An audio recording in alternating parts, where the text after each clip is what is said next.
बिस्मिल्लाहिर्रहमानिर्रहीम। अस्सलाम वालेकुम नाजरीन, मेरी आज की वीडियो है गुस्से को काबू में रखने के इस्लामी तरीके।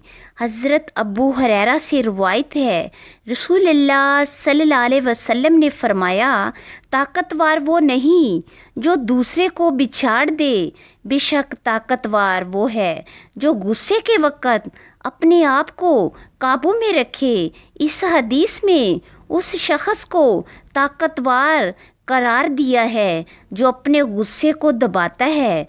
वो शख्स हकीकी मायने में ताकतवर कहलाने का मुस्तहिक नहीं जो लोगों को बिछाड़े। अपने गुस्से को काबू में रखना आसान काम नहीं। गुस्सा शैतान की तरफ से है और शैतान आग से पैदा किया गया है और आग सिर्फ पानी से बुझाई जाती है। अगर तुम में से किसी को गुस्सा आ जाए तो वज़ू करें, अगर उससे गुस्सा ना जाए तो गुस्ल करें। गुस्से के वक़्त औज़ बिल्लाहि मिनश शैतानिर रजीम पढ़ा जाए।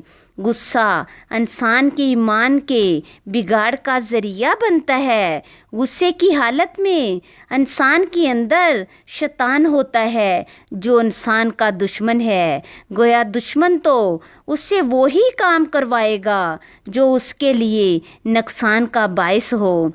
प्यारे रसूल का प्यारा फरमान है, आप सल्लल्लाहु अलैहि वसल्लम ने फरमाया, अपनी खामियों पर गौर किया करो और तौबा किया करो।